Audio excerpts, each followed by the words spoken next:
From Evoke Media, I'm Sabrina Mirage Naeem. With me is Cassia Binkowski, and this is Breaking Glass, a series of conversations with women around the world who are shattering glass ceilings and challenging social norms. They are audacious, gutsy, and their stories are echoed across borders and generations in a rallying cry that is changing the narrative for women everywhere.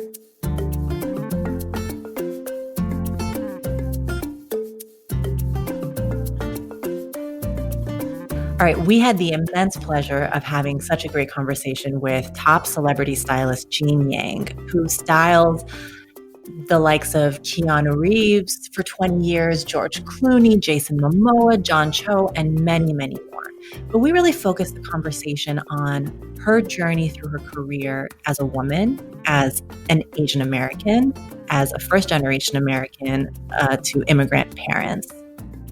She's just such an inspiring woman. Her whole story, I mean, it's not every guest can drop that one time when I was on the set of Ocean's 11, and yet her story is about her mother. It's about like strong female role models. It's about being a role model for her daughters who are now embarking into the professional world. And I think there's a ton to learn, but it's also just really inspiring to speak to somebody at the pinnacle of success, at the pinnacle of her career, and hear such humility and such wisdom. And she really dropped so much knowledge on us and brought, anecdotes that I think are important for us all to and to appreciate, to internalize, and just it was an incredible conversation. So please enjoy.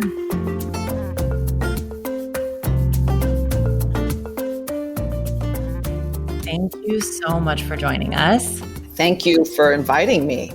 Absolutely. Such a pleasure. And we're very excited about this conversation, which may be a bit different than what you're accustomed to as one of the foremost celebrity stylists in Hollywood, because as much as we would love to dish about how great Keanu is, we're really interested in digging more into your journey as a woman in your career and as a first-generation American. And so we want to hear about how you have shattered glass ceilings along the way to reach the heights that you are enjoying today. And we'd like to start with why your parents came to the United States. What is the story of them leaving Korea and settling in the US?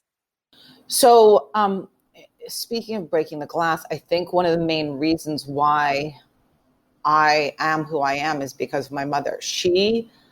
My father came here to study, and my mother shortly followed him, and she didn't speak any English. So she decided to take whatever job she could. She came here with $20.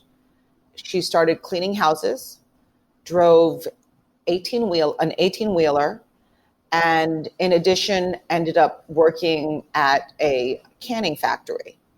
Basically worked equivalent to a 22-hour day. I mean, apparently. Pregnant with me shortly thereafter, worked up until I was born. And then I think like a day after went straight back to work. I've never known her not to be working. And it's interesting having daughters who've gone to women's schools and myself having gone to a women's school. I recently heard something that said, if you want your children to be successful, there's studies that have shown that a working mom is one of the biggest, most clearest examples of making sure that happens. And they've just done these studies.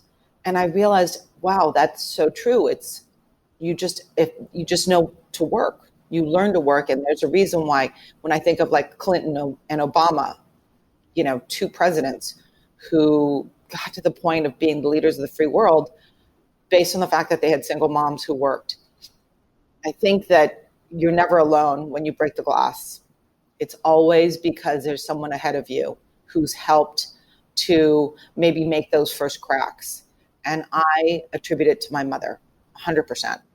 So your mom really paved the way for you as an immigrant who came to a country where she didn't speak the language. She didn't have a base here, family here.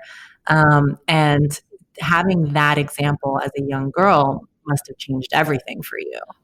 Absolutely. I mean, she was in a business and has always ended up not only doing very well, but then becoming a leader herself, being the president of whatever association she was a part of. She was a sewing contractor. So a Korean woman being the president of the Korean Garment Manufacturers Association, well, she just wanted and always knew what she was important and was very outspoken. And because of it, I kind of didn't know any different. I just thought, well, that's of course what you do. And then I think when you have a mother like that, you tend to not be as afraid of speaking out. And one of the most amazing examples that I'm seeing right now is my daughters used to always get on me about how feminist this and women's that. My daughters, it's so funny that they being at a girls' school, they speak out. They've always talked. They've always gone for office hours. They've never felt afraid. When I was looking at their school, one of the biggest selling points to me, which of course, so unconscious of, even though I'd gone to a girls' school, was they said, when young girls are in junior high, they tend to be afraid. They want to make sure they're right before they speak out. When you're in a mixed gendered environment, when you're in a single sex environment at that age, and you have no fear, you tend to speak out more and you tend to develop a sense of confidence. My mother was that person for me. And I had an incredible sense of that was my normal. So having come up in a single sex education yourself, and now your daughters have, what are the most lasting impacts that you've seen from that environment? I mean, those are such formative years, and you now have, the blessing of decades behind that. So what does that look like? What are the lasting effects that you've noticed?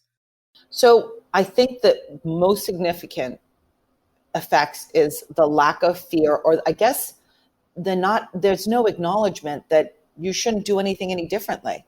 If you have a baseline where speaking out is not considered strange or abnormal, then of course you're going to. If you see something strange, you develop a lens. I'd like to think my filter is that is unjust, or that is not right, or did you realize what that person just said? There is the othering. When I first started out in the business, I will never forget. And I just recently remembered, I had an incident where I did something on a very big music video. And it was this thing where everybody on the set, you have a set of like 150 people, everybody was talking about it. I was 23 or 24, young Asian girl. And the director, I want to say he was in his 60s, male. I was in a van. Every single person was male except for me. And he made a comment where he said, gosh, I haven't had this much fun since I was killing gooks in Vietnam. And I remember thinking, oh, that was for me. He's pissed off because everybody on set was talking about this 23-year-old who rescued the job. And it was a sort of like, let's push you down, shut up. And it was like, let's quiet you down. And I remember for 2 seconds thinking, I'm in a van filled with men who are definitely, I'm pretty much the youngest person here. And I remember being upset by it, but also thinking, fuck you.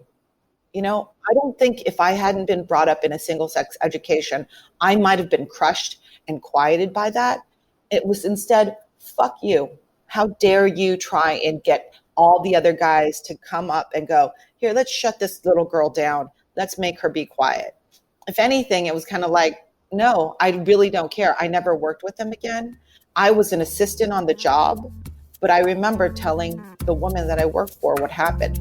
It was her big client. And she said, don't worry about it. You'll never have to work on a job with them again. And I was like, I wouldn't anyway.